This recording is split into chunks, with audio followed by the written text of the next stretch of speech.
Aku ingin selalu berada di hadirat-Mu. Aku ingin selalu berlindung dalam naungan-Mu. Di bawah kepak sayap-Mu, Kau bawaku terbang tinggi, melintasi langit biru bagaikan Raja Wali.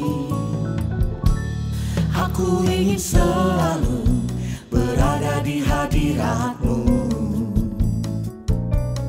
Aku ingin selalu berlindung dalam naungan-Mu.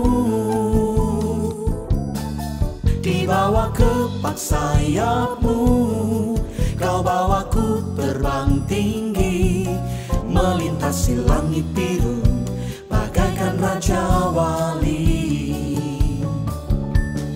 Bagai Raja Wali melintasi gunung tinggi, bagai Raja Wali melintasi badai hidup.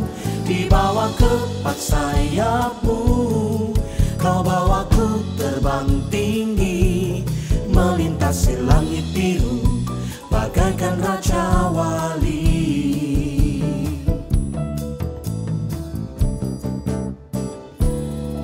Aku ingin selalu berada di hadirat-Mu. Aku ingin selalu berlindung dalam naungan-Mu.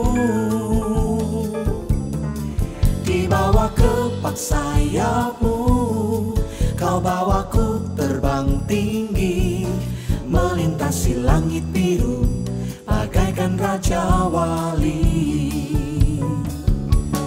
Bagai Raja Wali melintasi gunung tinggi, bagai Raja Wali melintasi badai hidup.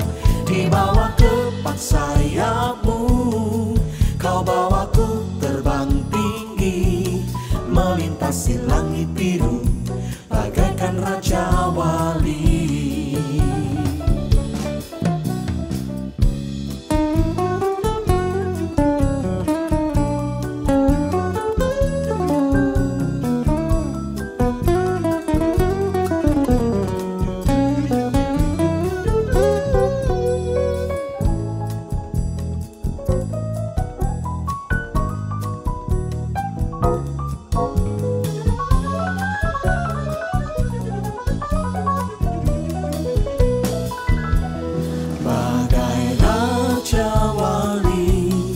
Melintasi gunung tinggi, bagai Raja Wali melintasi badai hidup.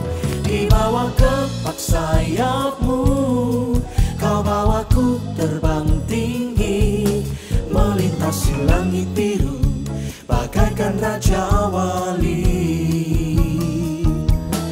Bagai Raja Wali melintasi gunung tinggi, bagai Raja Wali melintasi badai hidup.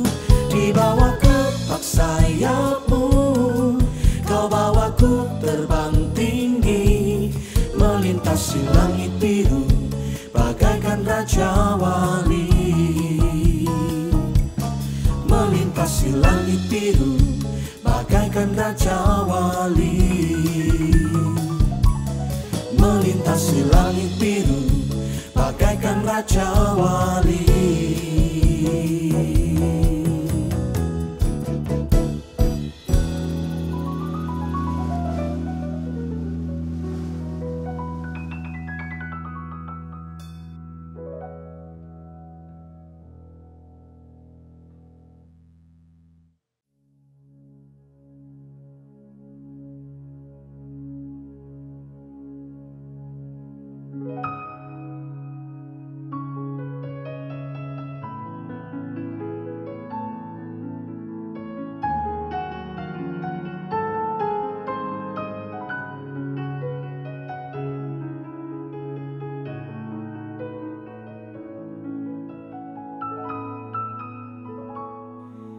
Saat indah ku berhadapan denganmu,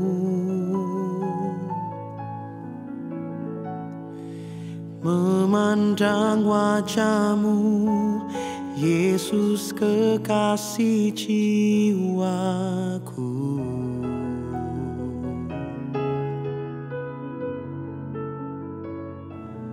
Bawa daku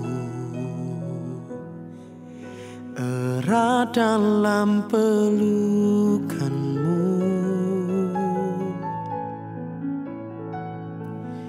menikmati kasih dan indahnya hadiratmu.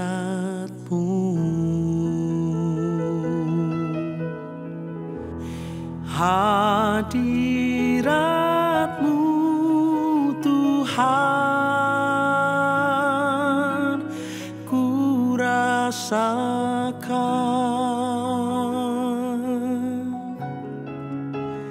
kekudusan-Mu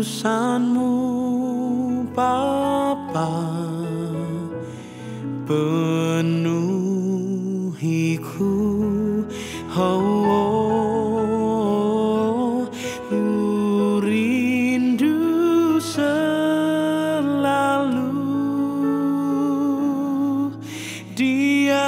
Dalam bait-Mu, menikmati kasih anugerah-Mu.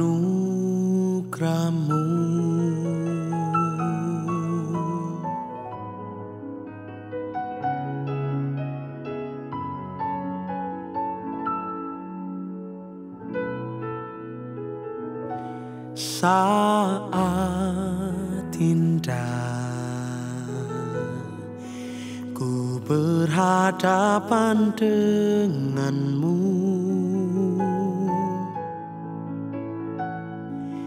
memandang wajah-Mu, Yesus kekasih jiwaku.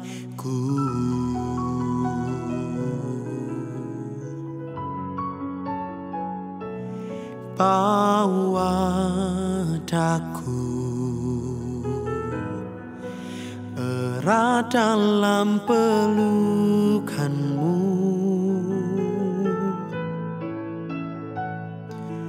menikmati kasih dan indahnya hadirat-Mu.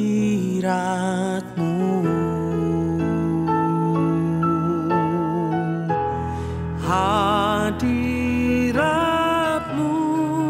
Tuhan ku rasakan,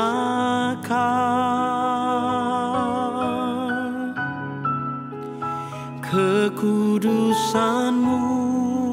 Bapa penuhiku.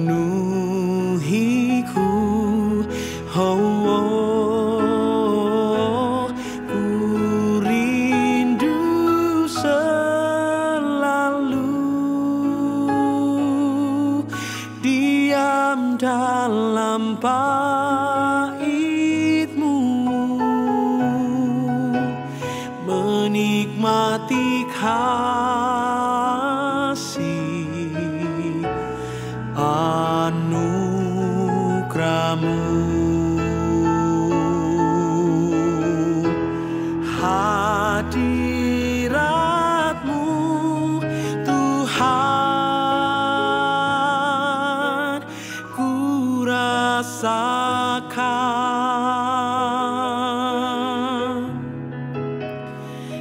kekudusan-Mu Bapa, penuhiku.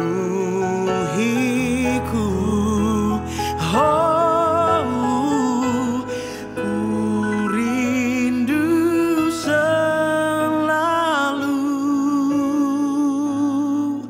diam dalam bait-Mu,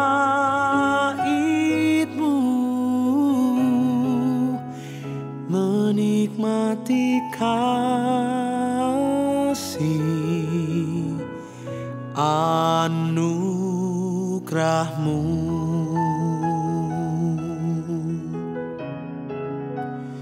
Menikmati kasih anugerah-Mu.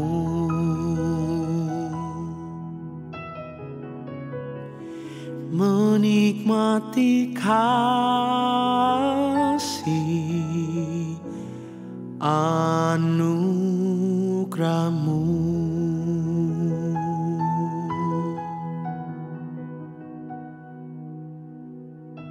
Biar dimanapun kami berada ya Tuhan, hadirat-Mu boleh memenuhi hati kami. Hadirat-Mu boleh menjamah setiap kami. Kami buka hati kami ya Tuhan.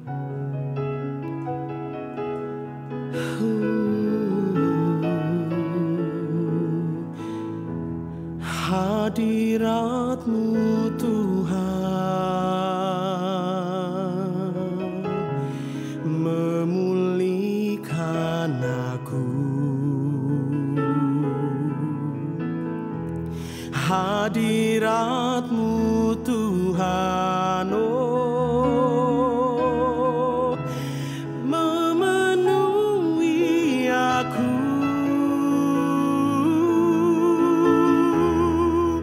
Oh, Kau menjamah hatiku, Kau memuaskanku.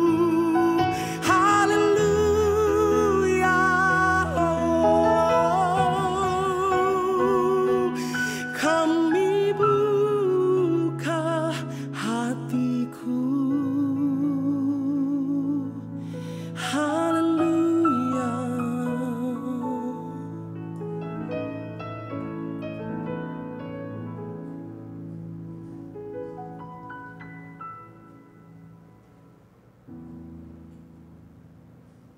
Shalom, selamat sore Bapak, Ibu, dan saudara sekalian yang saya kasihi.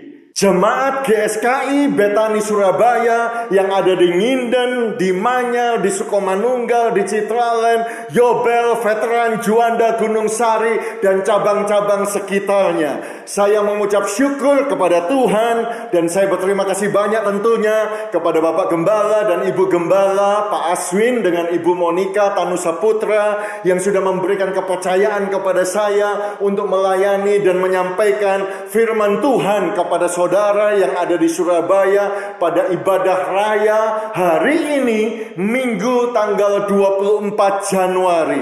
Sungguh tidak terasa sudah 24 hari kita memasuki tahun yang baru. Sebelum saya menyampaikan firman Tuhan, saya mau mengucapkan selamat, congratulations kepada saudara semua dan saya yang sudah melewati, berhasil lulus dari kelas 2020. Wow, bukankah tahun yang luar biasa? Kita mengalami pandemi, krisis ekonomi, dan lain sebagainya. Tetapi toh kita bisa lulus, kita bisa melewatinya. Dan itu semua karena kebaikan, kasih karunia, dan anugerah, pertolongan, pemeliharaan Tuhan saja. Dan saya percaya Tuhan yang sudah memelihara, Tuhan yang sudah memberkati, Tuhan yang sudah menuntun kita melewati tahun 2020 adalah Tuhan yang sama, yang akan terus menuntun kita, membimbing kita, memberkati, memenuhi kebutuhan kita, dan memulihkan kita semua di tahun 2021. Oh, haleluya!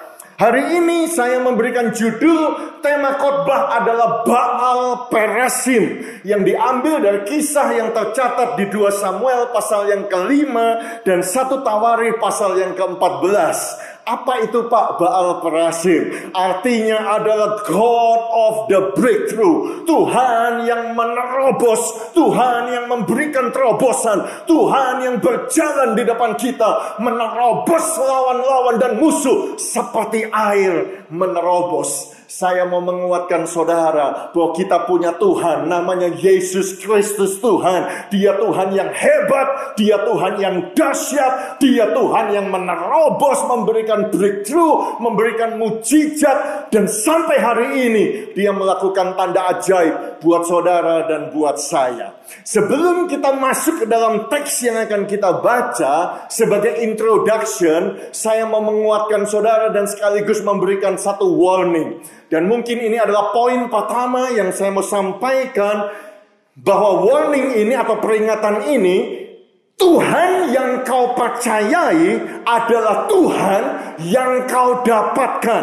The God you believe is the God you get. The God that you see is the God that you experience. Jadi Tuhan yang kau percayai itu adalah Tuhan yang kau dapatkan. Jika Bapak Ibu mempercayai Yesus yang lemah, engkau akan mendapatkan Yesus yang lemah. Kalau engkau mempercayai Yesus itu tidak sanggup menjawab doa, maka doa kita tidak akan terjawab. Kalau kita tidak percaya atau kita percaya bahwa Yesus itu tidak bisa melakukan mujizat hari ini pun kita tidak akan melihat lawatan Tuhan secara ajaib. Saya mengingatkan kepada saudara, bukankah bangsa Israel, mereka punya kesempatan bertemu dengan Tuhan Yesus, bercakap-cakap dengan Tuhan Yesus. Tetapi ketika mereka bertemu dengan Tuhan Yesus, melihat Tuhan, mereka berkata demikian, bukankah dia ini tukang kayu, anaknya Maria, saudaranya Yakobus, Yoses, Yudas, Simon, dan saudara perempuannya ada bersama-sama dengan kita. Lalu mereka kecewa dan mereka menolak dia. Karena itulah yang mereka percayai, Tuhan Yesus manusia biasa dari Nazaret, tidak bisa melakukan terobosan, tidak bisa melakukan mujizat. Dikatakan di ayat selanjutnya, Tuhan Yesus tidak dapat mengadakan satu mujizat pun di sana, kecuali menyembuhkan beberapa orang sakit dengan meletakkan tangannya atas mereka. Ia merasa heran atas ketidakpercayaan mereka. Di sini kita melihat bahwa Yesus Tuhan yang membuat mujizat, God of the breakthrough, Lord of the breakthrough. Dia tidak bisa melakukan mujizat karena mereka tidak percaya. Hanya segelintir orang saja, hanya sedikit saja yang mengalami kuasa lawatan daripada Tuhan. Tetapi biarlah GSKI Bethany Surabaya, saudara dan saya, kita termasuk orang yang percaya Yesus is the God of the breakthrough. Dan kita percaya kata Ibrani 13 ayat yang ke-8 bahwa Yesus Kristus tetap sama baik kemarin maupun hari ini dan sampai selama-lamanya. Yang percaya katakan amin. Yang percaya taruh kedua tangan saudara di dada sambil berkata, Yesus Kristus tetap sama baik kemarin maupun hari ini dan sampai selama-lamanya. Sekali lagi katakan amin. Bukankah Rasul Yohanes di Pulau Patmos, dia bertemu dengan Tuhan Yesus dan Tuhan Yesus mengingatkan kepada Rasul Yohanes, sampaikan kepada jemaat bahwa aku adalah Alfa dan Omega, firman Tuhan Allah yang ada dan yang sudah ada dan yang akan datang dan yang maha kuasa. Saya suka terjemahan bahasa Inggrisnya berkata, I am the Alpha, I am the Omega, I am the beginning, I am the end, who is, who was, who is to come, the Almighty. Saya pun merasa sama saudaraku, karena saya juga baru datang dari Pulau Patmos. Saya mendapatkan alasan yang sama. Mungkin saudara berkata, loh Pak, bagaimana Bapak bisa ke Pulau Patmos? Bukankah border itu ditutup? Iya, yang saya maksudkan bukan Pulau Patmos yang ada di bangsa atau negara Yunani. Tetapi saudaraku, tanggal 20 Desember kemarin sampai tanggal 4 Januari, gara-gara saya terbang dari kota Sydney, melayani di Sydney, kembali ke Western Australia di kota Perth, border ditutup karena ada outbreak di Northern Beaches. Saya terpaksa mengikuti dan menjalani kuarantin, ya, isolasi mandiri sendirian selama 14 hari. Aduh, sukar saudara-saudaraku. Tetapi saya gunakan waktu itu banyak berdoa, mencari Tuhan, membaca firman. Dan saya merasakan yang sama, saudara-saudaraku. Saya anggap saya ada di Pulau Patmos, karena saya tidak ketemu dengan siapa-siapa, hanya bersama dengan Tuhan. Dan saya merasa Tuhan menyuruh saya untuk menyampaikan kepada jemaat, kuatkan jemaat di tahun 2021, bahwa aku adalah Alfa dan Omega, yang awal dan yang akhir, yang sudah ada dan yang ada dan yang akan datang, yang maha kuasa. Artinya kalau Yesus dulu kemarin dia sudah ada sebagai yang melakukan mujizat, hari ini dia melakukan mujizat dan dia akan terus melakukan mujizat. Kalau di dalam bahasa Inggris seringkali saya berkata Jesus was the way maker, but he is the way maker. He will be the way maker. He was light in the darkness, the door opener, the provider. He is the light in the darkness, the provider, the door opener, and he always be light in the darkness. The way maker, miracle worker, promise keeper. Dia akan terus, saudara-saudaraku. Jadi Tuhan Yesus yang menyembuhkan dahulu, dia menyembuhkan sekarang, dan dia akan terus menyembuhkan. Dia melakukan tanda ajaib dahulu, dia membuka jalan dahulu. Hari ini pun dia membuka jalan, dia menepati janjinya, dan seterusnya dia akan menepati janji dan membuka jalan buat kehidupan saudara dan kehidupan saya di tahun yang baru ini. Yang percaya katakan amin. Karena Yesus adalah Tuhan yang ajaib, Tuhan yang perkasa, Tuhan yang dahsyat, Tuhan yang besar, the Lord of breakthrough. Kita bisa punya satu pengharapan di tahun yang baru ini, sebab pengharapan itu punya nama, dan namanya adalah Yesus. Itu sebabnya kalau kita percaya dia adalah the Lord of breakthrough, saudara dan saya bisa punya masa depan, sebab masa depan itu mempunyai nama, dan namanya adalah Yesus. Itu sebabnya kita bisa menerima mujizat, menerima tanda ajaib, menerima pertolongan, sebab pertolongan pun memiliki sebuah nama, dan namanya adalah Yesus. Yang percaya katakan amin. Kalau saudara percaya, saya tahu saudara ibadah di rumah saudara masing-masing, berikan tepuk tangan yang meriah untuk Tuhan kita. Oh, haleluya, haleluya, haleluya. Sekarang mari kita membaca teks kita bersama-sama di 2 Samuel pasal yang ke-5.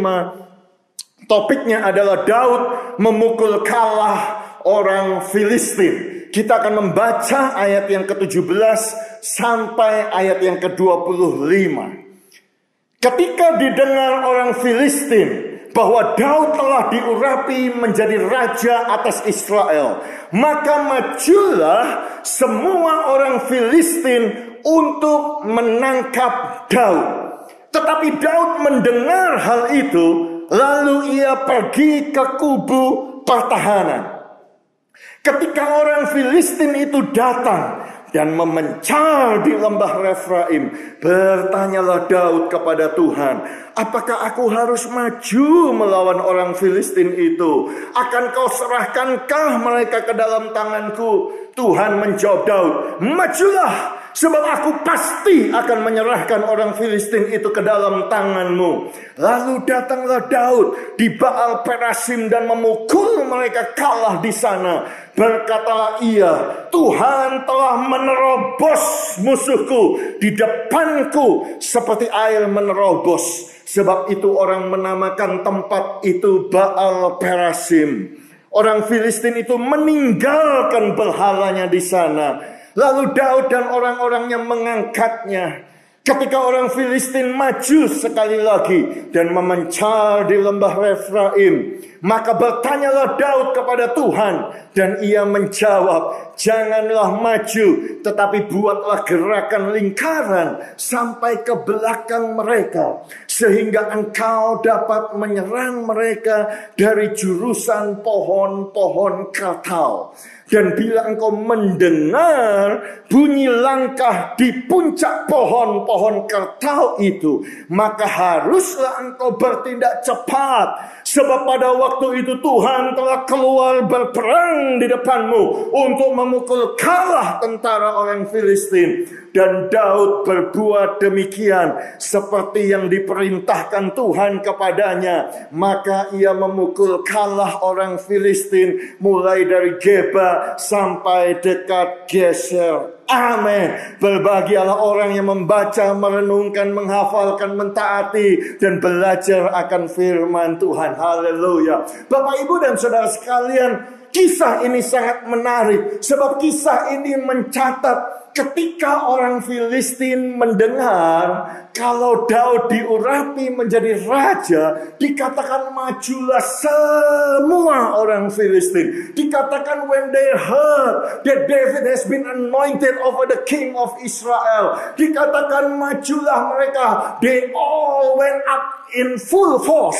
All of them, semua bangsa Israel, semua bangsa Filistin mencari satu orang, karena hanya mereka mendengar Daud diurapi. Kita bisa belajar dari teks ini, saudara-saudaraku, bahwa ternyata pengurapan itu, saudara, memang pengurapan daripada Roh Kudus. Saya percaya itu mendatangkan kuasa. You shall receive power. Engkau akan menerima kuasa ketika Roh Kudus turun atas engkau. Kita diurapi dengan kuasa, saudara, disertai dengan tanda ajaib. Tetapi saudaraku, pengurapan itu pun juga menarik orang Filistin, menarik kepala musuh. Tahukah saudaraku bahwa kuasa kegelapan musuh itu attracted dengan pengurapan yang ada di dalam diri saudara? Oleh sebab itu saya menguatkan kepada jemaat GSKI Betani Surabaya, jangan kaget, jangan bingung, jangan khawatir, dan jangan takut kalau tiba-tiba di tahun yang baru ini engkau mengalami persoalan. Tiba-tiba ada Goliat yang datang. Tiba-tiba saudara ketemu dengan jalan buntu, Laut Merah. Saudara ketemu dengan sungai Jordan yang sedang meluap. Saudara ketemu dengan gunung yang besar. Jangan kaget, saudara. Karena apa? Karena mereka itu attracted, mereka tertarik. Karena engkau itu diurapi. Jadi kalau ada persoalan datang, itu tandanya engkau adalah orang yang spesial. Engkau adalah orang yang sudah disayang, sudah diurapi oleh Tuhan. Jadi poin saya yang kedua yang saya mau tekankan adalah ketika persoalan itu datang, saudara dan saya harus percaya bahwa Tuhan sudah mengurapi engkau sebelum persoalan datang. Sekali lagi, Tuhan selalu mengurapi saudara terlebih dahulu sebelum persoalan datang. Yang percaya taruh kedua tangan saudara di dada sambil berkata, saya sudah diurapi. Katakan, saya sudah diurapi oleh Tuhan. Katakan amin. Jadi ketika engkau mengalami persoalan di tahun 2021 ini, ketika bangsa Filistin maju serentak dengan semua kekuatannya, saudara harus punya iman.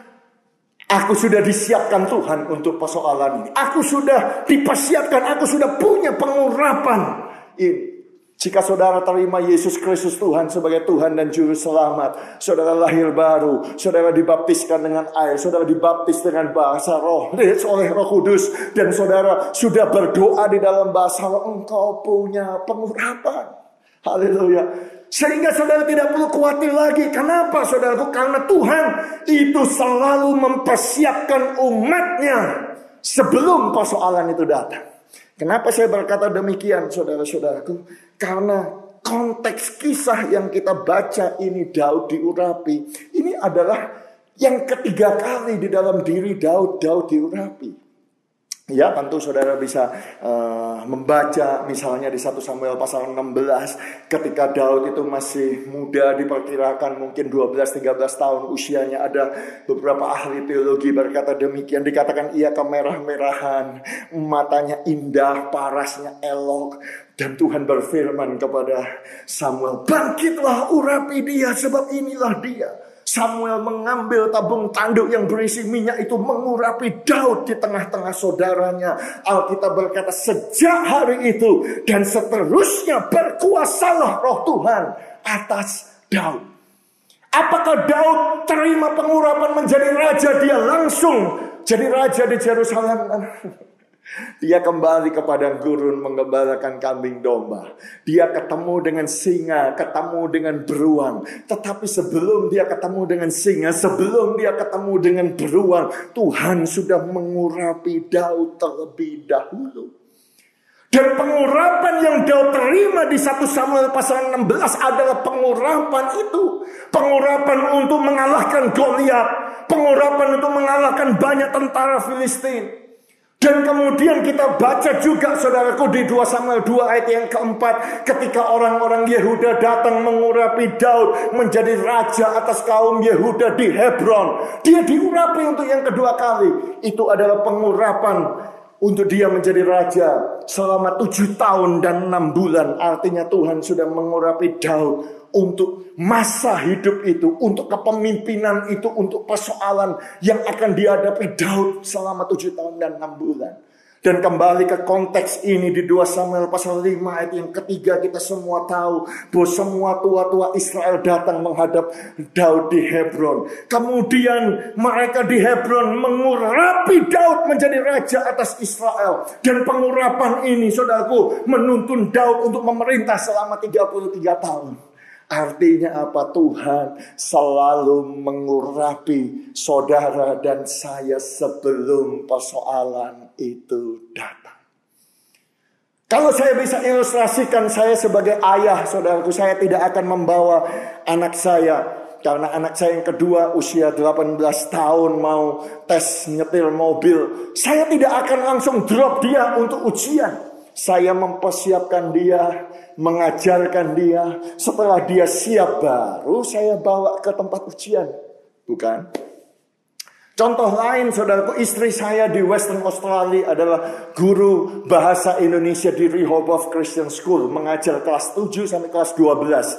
Dan dia adalah salah satu guru yang bisa menawarkan mata pelajaran Indonesian as a first language atau course untuk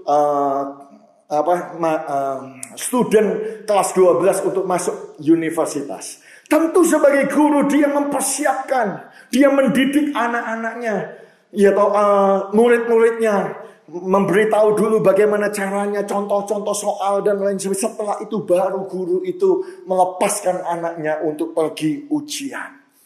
Kalau orang tua pun seperti itu mempersiapkan terlebih dahulu untuk persoalan yang akan datang. Guru mempersiapkan murid-muridnya untuk persoalan yang akan datang. Apalagi Tuhan yang mengasihi saudara. Apalagi Tuhan Yesus yang mati mencucurkan darahnya untuk kita semua. Itu sebabnya 1 Korintus 10:13 berkata bahwa pencobaan-pencobaan yang kamu alami ialah pencobaan-pencobaan biasa, yang tidak melebihi kekuatan manusia. Sebab Allah itu setia. Dan karena itu ia tidak akan membiarkan kamu dicobai melampaui kekuatanmu. Pada waktu kamu dicobai, Tuhan akan memberikan kepadamu jalan keluar sehingga kamu dapat menanggungnya.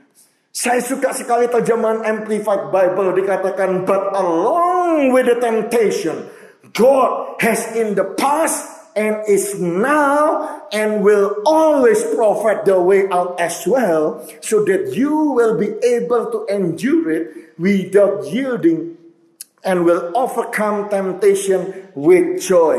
Amen. Artinya bahwa Tuhan itu selalu ketika persoalan datang, ketika ujian datang, pencobaan datang, Dia sudah menyiapkan jalan keluar. Dia ada sekarang sedang menyiapkan jalan keluar. Dan Dia selalu akan menyediakan jalan keluar.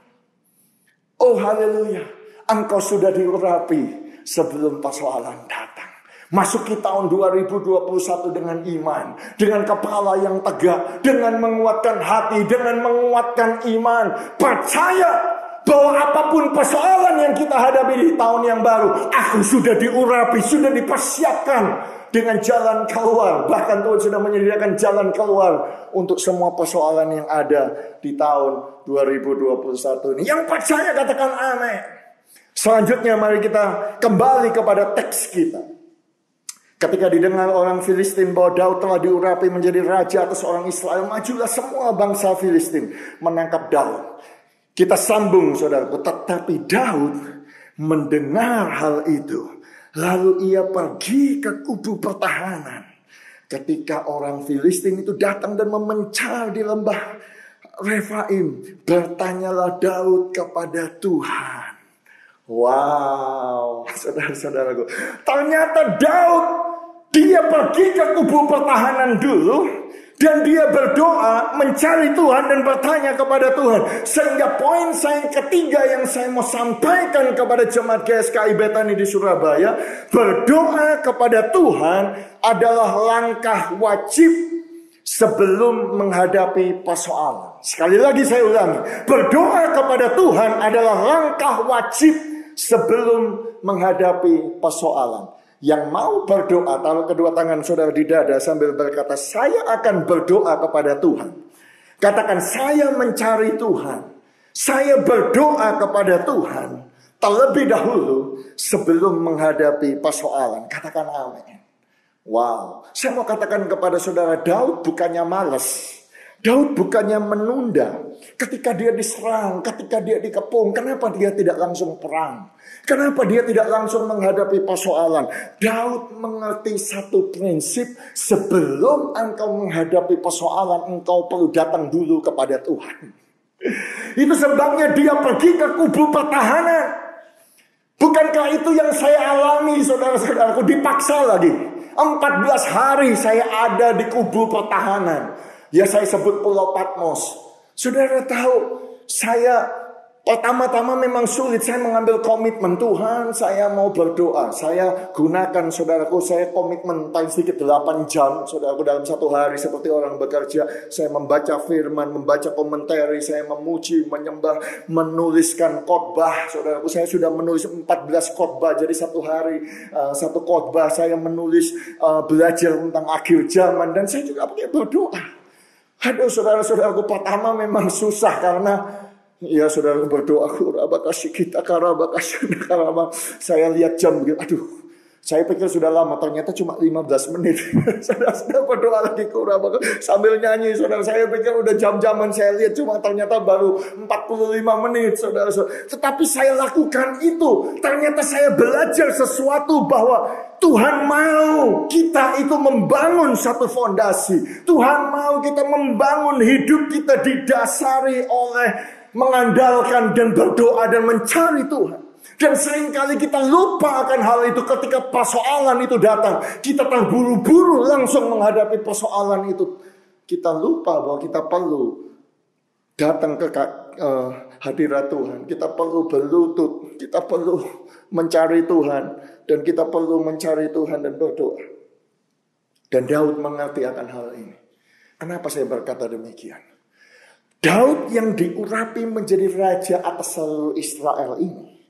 Pada saat ini, saudara-saudaraku, Daud adalah seseorang yang expert. Seseorang yang sangat ahli di dalam mengalahkan orang Filistin. Paling sedikit, saudara-saudaraku, mungkin saudaraku belasan tahun, bahkan mungkin 17 tahun. Daud adalah a man of war, saudaraku. Manusia yang penuh darah di tangannya. Makanya ketika dia mau membangun bait Allah, Tuhan ngomong gak bisa karena banyak darah. Artinya apa? Daud itu sudah terbiasa berperang.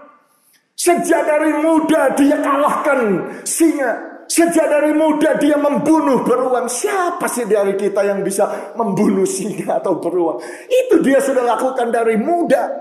Dari muda 17 tahun diperkirakan dia sudah kalahkan Goliat, sudah pahlawan Filistin raksasa yang paling besar yang tingginya 3,6 meter. Saya ini cuma satu 78 itu 3,6 meter saudara-saudaraku. Daud sudah kalahkan itu. Bukan itu saja, kalau saudara membaca kisah tentang Daud sebelum dia diurapi yang ketiga menjadi raja ini, saudaraku, kemanapun Daud maju berperang, Alkitab berkata dia selalu berhasil sehingga dia diangkat menjadi kepala prajurit. Semua orang Filistin dia kalahkan. Saudara ingat kisah ketika semua wanita keluar, saudaraku, dari kota. Wanita yang muda, mungkin tua, nenek-nenek pun ikut keluar. Mereka semua nyanyi, pukul rebana, saudaraku, meloncat-loncat. Mereka nyanyi apa? Saul kalahkan beribu musuh, namun Daud kalahkan belaksa-laksa, belaksa-laksa, belaksa-laksa. Daud itu sudah terbiasa untuk mengalahkan orang Filistin. Berlaksa-laksa, saudara-saudara. Dia tahu musuhnya, dia tahu bahasa musuhnya, dia tahu strategi yang musuhnya pakai, dia mengerti senjata yang mereka punya dan lain sebagainya. Makanya ketika Saul mau membunuh Daud supaya bisa menjadi mantunya, disuruh membunuh 100 orang Filistin. Alkitab berkata Daud pergi dan membunuh 200 orang Filistin, bahkan membawa kulit katan mereka. Wow. Jadi Daud ini sudah expert mengalahkan orang Filistin. Tetapi dengar saudara-saudara, pelajaran yang luar biasa. Bahkan sekalipun ketika dia sudah belasan tahun berhasil sukses, bahkan dia menjadi kepala pasukan 1000 zamannya Saul, mengalahkan banyak orang Filistin, Daud tidak pernah yakin akan keyakinannya dia sendiri bahwa dia bisa kalahkan orang Filistin tanpa Tuhan. Sekali lagi saya ulangi, walaupun dia sudah berulang-ulang sukses mengalahkan orang Filistin, Daud tidak pernah yakin bahwa dia bisa mengalahkan orang Filistin tanpa Tuhan. Sebab Daud tidak pernah punya keyakinan bahwa dia itu mampu dengan kekuatannya untuk mengalahkan musuhnya. Tidak pernah. Walaupun dia sukses, dia berhasil, saudara-saudaraku. Namun keberhasilannya, kesuksesannya, kehebatannya, dipuji-puji itu tidak pernah membuat dia mengandalkan senjata atau kekuatannya sendiri. Semua kesuksesannya itu malah membuat dia semakin mencari Tuhan. Wow. Kalau saya jadi Daud, mungkin saudara-saudaraku, saya sudah terbiasa mengalahkan orang Filistin. Kemudian orang Filistin datang menyerang saya. Mungkin saya akan berpikir, kamu lagi. Kamu gak tahu ya, berapa tahun yang lalu udah aku kalahkan, berapa bulan yang lalu sudah pernah aku kalahkan, sudah berapa banyak pahlawanmu, raksasa-mu yang sudah aku bunuh, kok masih berani? Daud gak pernah demikian. Sebab sejak dari mudanya dia selalu berkata, bahkan dia berkata kepada Saul, Tuhan yang melepaskan aku dari cakar singa, Tuhan yang melepaskan aku dari cakar beruang, dan Tuhan yang sama yang melepaskan aku dari Goliat.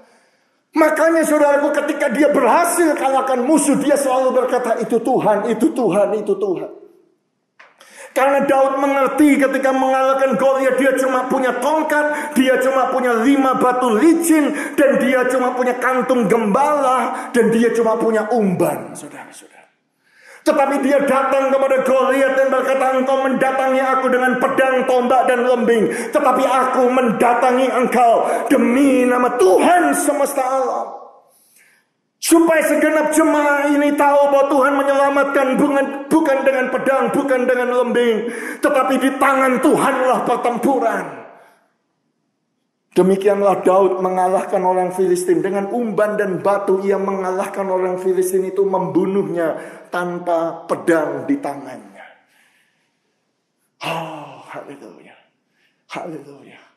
Makanya sekalipun Daud sudah begitu berhasil mengalahkan banyak raksasa orang Filistin, berlaksa-laksa, namun ketika dia diserang di lembah Refraim, dia kembali ke kubu pertahanan.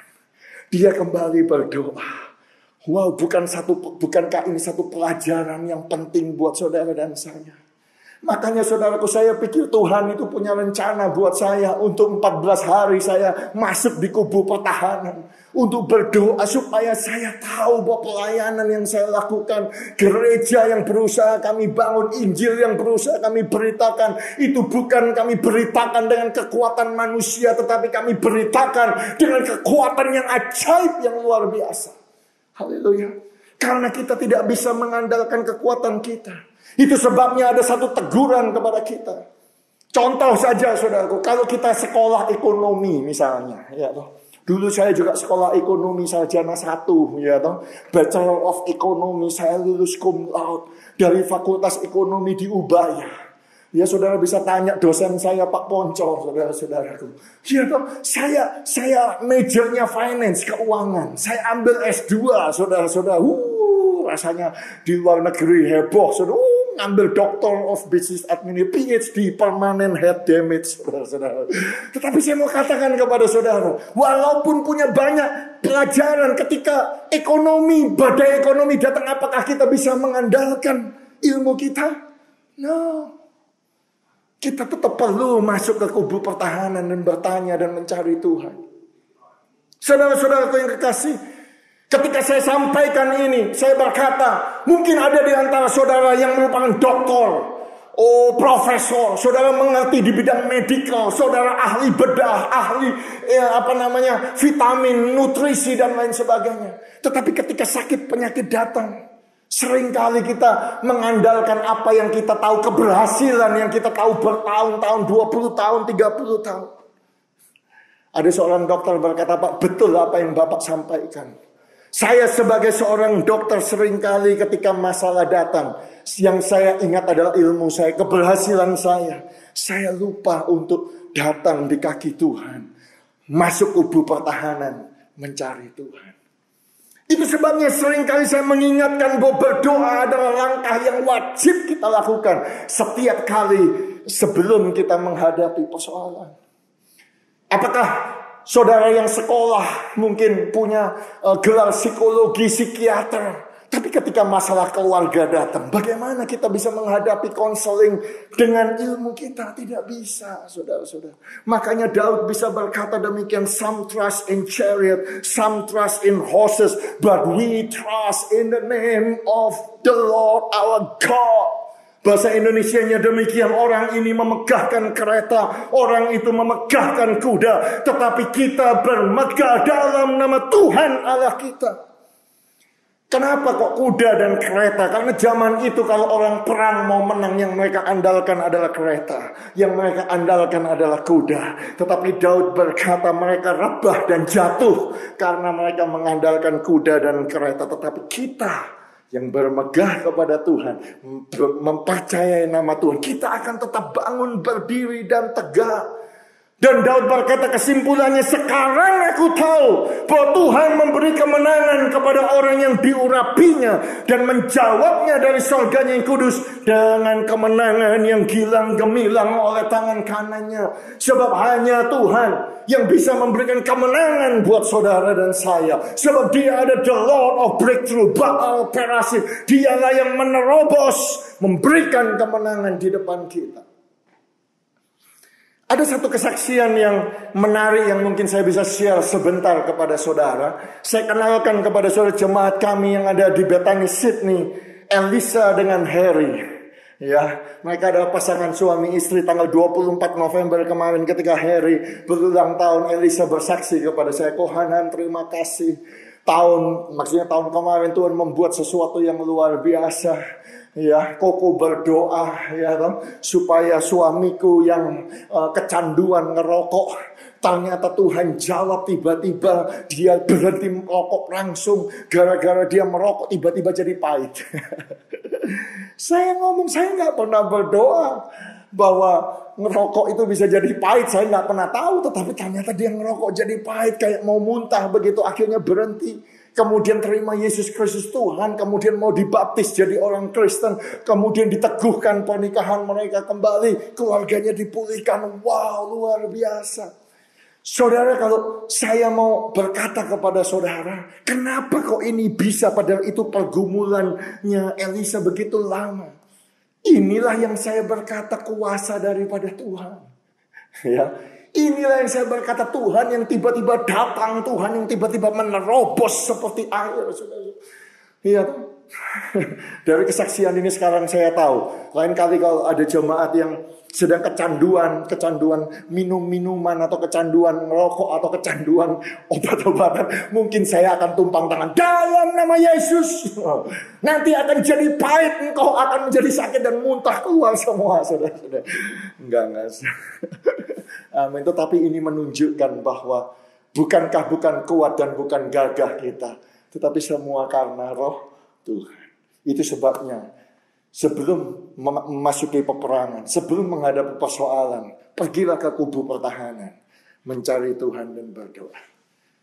Sekarang poin yang keempat, saya mau berkata demikian. Prinsip kemenangan, jangan maju sendirian.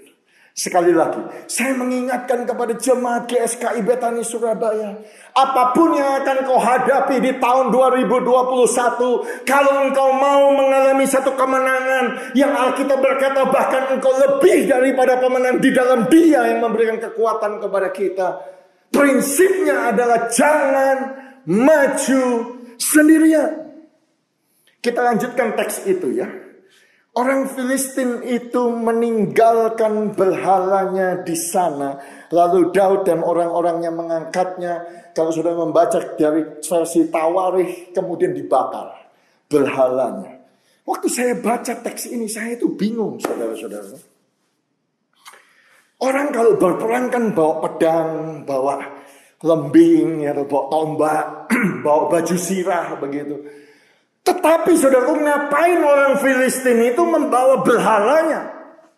Ya, dan kita semua tahu berhalanya Filistin itu namanya Dagon, the God of War, Tuhan atas peperangan. Dan kalau saudara mau tahu bentuknya, saya tunjukkan gambarnya. Saudara melihat bahwa atasnya manusia, bawahnya seperti ikan, begitu ya. Ada dua gambar yang saudara bisa lihat, saudara-saudaraku, ini adalah Dagon. Ngapain perang bawa berhala, saudara-saudara? Apa gunanya? Tetapi bukankah ini ternyata adalah satu prinsip bagi orang dunia? Sebelum engkau berperang, ketika engkau berperang, orang dunia pun tahu bahwa peperangan itu tidak ditentukan oleh betapa hebatnya tanganmu, betapa hebatnya kemampuanmu dan senjatamu, tetapi bergantung kepada berhala. Karena mereka percaya berhala mereka yang mendatangkan kemenangan. Sayangnya mereka membawa sesuatu yang salah ke dalam peperangan, yaitu berhalanya. Pertanyaan saya buat saudara dan saya, apa sih yang saudara bawa ketika engkau menghadapi persoalan? Apakah kita bawa uang kita, tabungan kita, bank statement kita, koneksi kita, keluarga kita, kepintaran kita, kepandaian kita, resume kita, kurikulum vitae kita, dan semua yang dari manusia? Pastikan ketika engkau berperang, ketika engkau menghadapi persoalan, yang engkau bawa adalah Tuhan. Oh haleluya, oh haleluya, oh haleluya. Saudara, tahukah saudaraku bahwa lembah Refraim di situ artinya Valley of the Giant, lembah raksasa. Ya, tempatnya musuh yang begitu luar biasa. Tetapi Daud mengganti namanya itu untuk mengingatkan kepada kita bahwa peperangan ini bukan, kemenangan ini bukan karena hebatnya Daud dan semua tentaranya. Sekalipun pada konteks cerita ini Daud itu sudah jadi raja seluruh Israel. Dia punya akses kepada semua tentara. Tetapi sekali lagi saudaraku dikatakan ketika musuh orang Filistin maju sekali lagi memencar di lembah Refaim, maka bertanyalah Daud kepada Tuhan. Wow. Ternyata Filistin itu sudah kalah. Nggak kapok-kapok, saudara-saudara, malah datang lagi. Artinya apa? Jangan underestimate musuh saudara. Karena apa? Karena saudara dan saya, peperangan kita bukan melawan darah dan daging. Peperangan kita melawan roh-roh jahat di udara, kuasa-kuasa kegelapan, penghulu-penghulu kegelapan dan roh jahat di udara. Mereka bisa datang kembali di tempat yang sama, di persoalan yang sama yang kadang-kadang kita pikir kita sudah menang, saudara-saudara. Bukankah di tempat yang sama Daud sudah menang? Tetapi saya suka di ayat yang ke-23, maka bertanyalah Daud kepada Tuhan. Daud masih tetap melakukan satu langkah yang paling wajib. Dia tetap berdoa mencari Tuhan. Bukankah luar biasa? Saudara kalau menyelidiki firman Tuhan dan saudara tanya kepada saya kata bertanyalah Tuhan atau David inquired of the Lord, itu muncul 9 kali di dalam konteks peperangan. Artinya apa? Sekalipun Daud sudah pernah menang dengan musuh yang sama, dengan tempat yang sama, tetapi dia selalu cari Tuhan. Kenapa? Karena dia percaya Tuhan bisa memberikan atau selalu memberikan strategi yang berbeda untuk masalah yang sama. Sekali lagi saya ulang. Karena Daud mengerti bahwa Tuhan bisa memberikan strategi yang berbeda untuk memenangkan satu peperangan sekalipun musuhnya atau tempatnya itu sama. Dan ternyata betul saudara-saudara. Tuhan berkata janganlah maju, tetapi buatlah gerakan lingkaran sampai ke belakang mereka. Sehingga engkau dapat menyerang mereka dari jurusan pohon-pohon kartau. Dan apabila engkau mendengar bunyi derap langkah di puncak pohon-pohon kartau itu, maka haruslah engkau bertindak cepat. Sebab pada waktu itu Tuhan telah keluar berperang di depanmu untuk memukul kalah tentara orang Filistin. Saudara-saudara, ini luar biasa karena puncak pohon kartau. Bagi saudara yang tidak tahu apa sih pohon kartau itu, ini fotonya. Saudara bisa melihat fotonya. Kalau terjemahan bahasa Inggrisnya ini poplar tree atau mulberry tree begitu. Saudara bisa bayangkan kalau saudara melihat gambar pohon ini, Daud dengan tentaranya menunggu di bawah pohon ini, dan kemudian melihat di atas pohon ini tidak terjadi apa-apa, tidak ada gempa bumi, tidak ada angin yang keras, tetapi mereka harus mengandalkan telinga mereka. Wow, bukankah faith come from the hearing and the hearing by the word of God? Bahwa iman itu timbul dari pendengaran akan firman Tuhan. Makanya kemenangan itu tidak ditentukan oleh kekuatan tangan kita, tetapi kemenangan itu ditentukan oleh betapa sensitivity telinga kita kepada firman Tuhan, kepada Tuhan. Ya, karena mereka tidak melihat ada tanda-tanda. Bukankah faith itu hidup itu bukan karena melihat, namun karena percayakan firman Tuhan. Mereka harus mempercayai, mereka tidak melihat, harus mendengar bunyi derap langkah di atas pohon-pohon kartau. Saya mau bertanya kepada saudara, siapa sih yang berjalan di atas pohon? Nggak ada kan? Tidak ada satupun di antara kita yang bisa berjalan di atas pohon, saudara-saudara.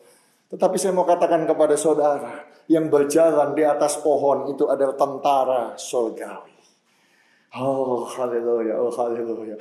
Saya bisa bayangkan mereka, saudaraku, di bawah pohon itu melihat, saudaraku. Mungkin mereka menutup mata atau membuka mata, saya tidak tahu. Mereka harus mendengar ada derap langkah tentara semua, bung, bung, bung, begitu. Mungkin saudaraku marching begitu, saudara.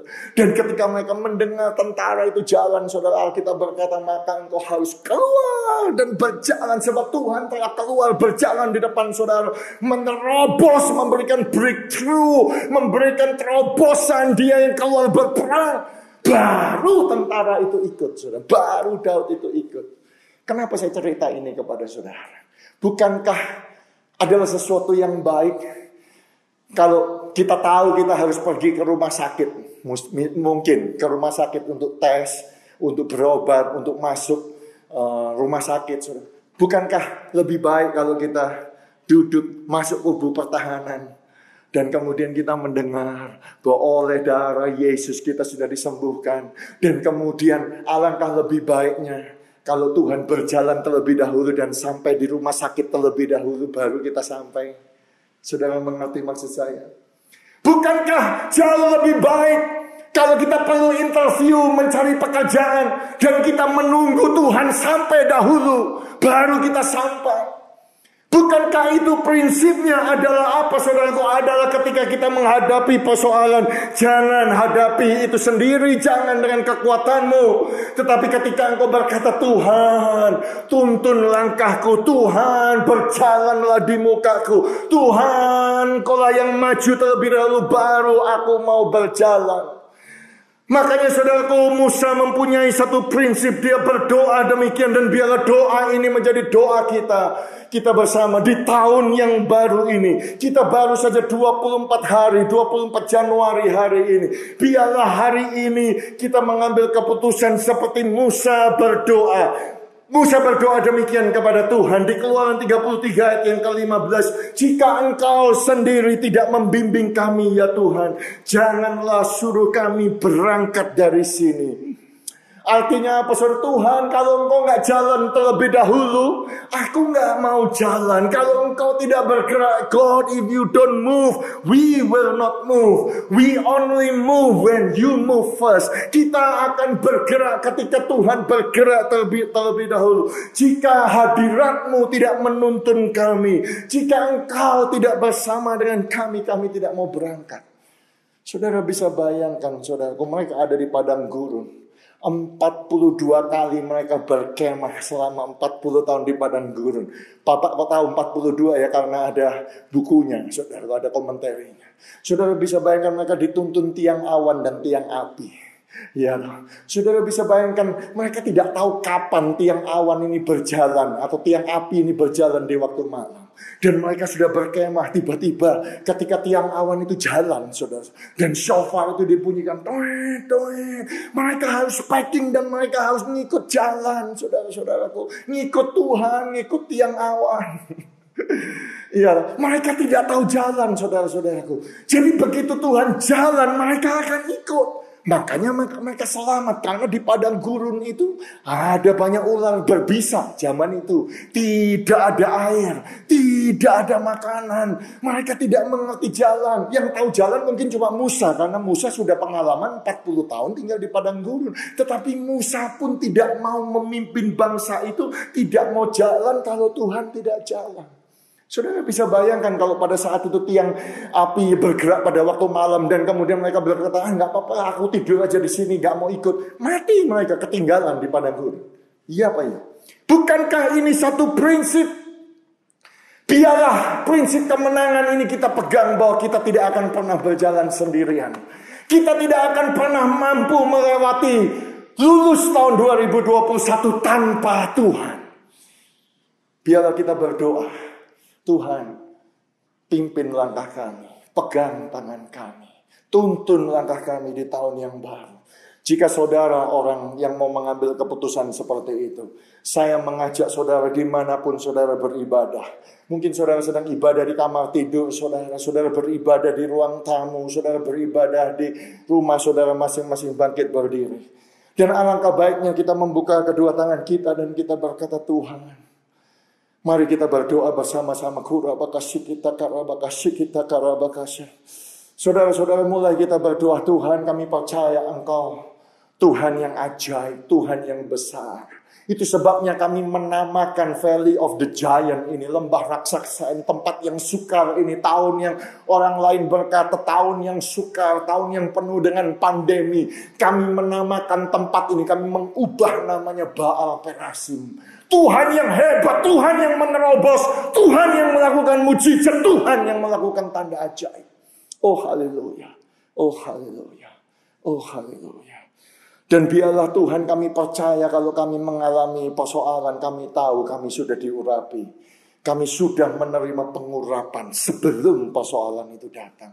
Dan sebelum kami menghadapi persoalan itu, kami mau masuk dalam kubu pertahanan, berdoa. Sebab kami tidak pernah yakin bahwa kami bisa mengalahkan dengan kekuatan kami sendiri.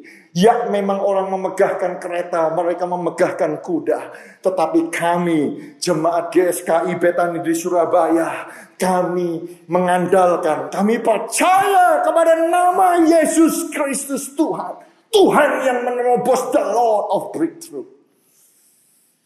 Dan Tuhan, doa kami di awal tahun 2021 ini, jangan tinggalkan kami. Jangan ambil roh-Mu yang kudus daripada kami. Kami tidak akan maju tanpa Engkau. Jangan bimbing kami jika Engkau tidak, jangan suruh kami pergi dari sini kalau Engkau tidak membimbing kami. Doa Musa kami naikkan hari ini. Tuhan, biarlah Engkau berjalan di depan kami. Biarlah Engkau sampai terlebih dahulu. Sebab kami tidak tahu jalan yang akan kami tempuh. Terima kasih Tuhan, terima kasih untuk semua jemaat yang sudah mendengarkan firman Tuhan. Biarlah jemaat dikuatkan, biarlah mereka semua mendapatkan rema daripada firman Tuhan. Dan terlebih lagi, mereka tidak hanya menjadi pendengar akan firman, tapi mereka menjadi pelaku-pelaku firman Tuhan. Bapak Ibu yang saya kasihi, buka kedua tangan saudara. Percayalah Tuhan Allahmu, Dialah yang berjalan menyertai kamu untuk berperang bagimu, dengan maksud memberikan kemenangan kepadamu. Oleh sebab itu kuatkan dan teguhkanlah hatimu di tahun 2021 ini. Janganlah takut, janganlah gemetar, dan janganlah khawatir. Sebab Tuhan Allahmu, Dialah yang berjalan menyertai engkau. Tuhan tidak akan membiarkan engkau. Tuhan tidak akan meninggalkan engkau. Tuhan, Dia sendiri yang akan berjalan di depanmu. Dia sendiri yang akan menyertai engkau. Dia tidak akan membiarkan engkau, tidak akan meninggalkan engkau. Janganlah takut dan janganlah patah hati. Demikianlah firman Tuhan disampaikan, dideklarasikan atas hidup saudara. Sekali lagi Tuhan, hamba-Mu tahu, hamba berdoa dari Australia buat jemaat-Mu yang di Surabaya. Kuatkan mereka, teguhkanlah mereka, biarlah mereka mengalami Tuhan, mengalami breakthrough di tahun yang baru ini. Kami juga berdoa untuk Bapak Gembala kami, Pak Aswin dengan Ibu Monica Tanusa Putra, dengan semua para koordinator dan semua gereja Tuhan. Walaupun gereja di Surabaya belum bisa buka secara onsite, tetapi kami tahu pengurapan-Mu, penyertaan-Mu ada atas gereja kami. Terima kasih Tuhan, urapan-Mu sudah menyertai kami. Tuhan sudah mengurapi kami. Dalam nama Yesus, bersama-sama kita katakan, amin, amin, amin. Terima kasih, Tuhan Yesus memberkati saudara semua.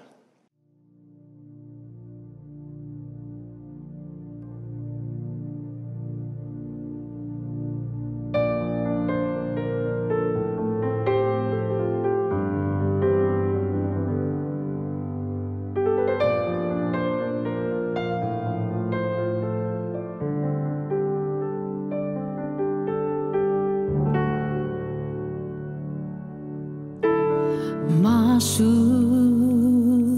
hadirat-Mu Tuhan, dengan korban pujian.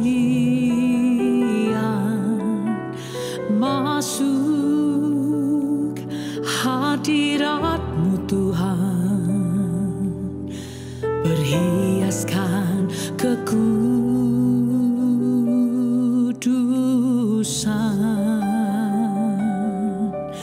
di hadapan hadirat-Mu Tuhan. Ku rasakan kedamaian di hadapan hadirat-Mu Tuhan. Ku nampak keagungan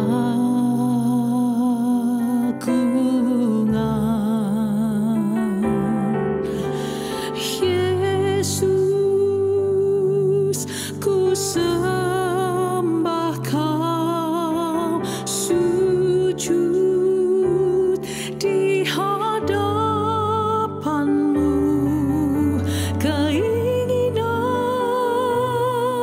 dalam hidupku hanya untuk menyembah-Mu.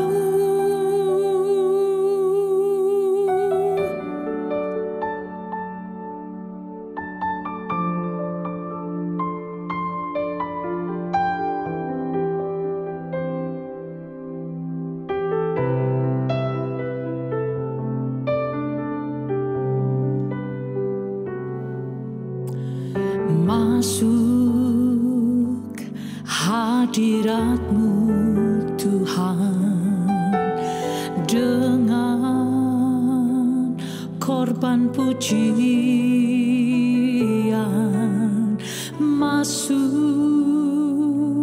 hadirat-Mu Tuhan, berhiaskan kekudusan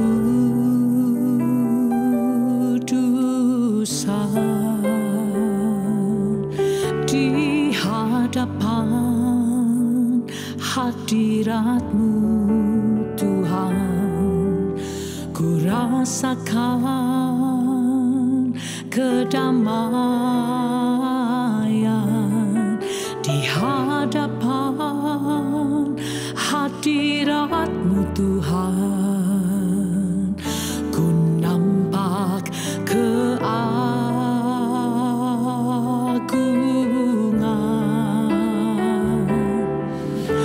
Yesus,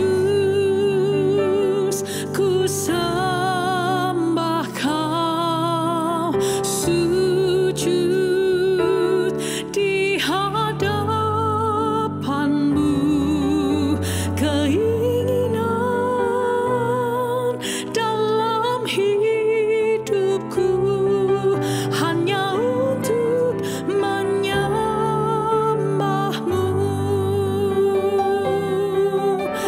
Yesus, ku sembah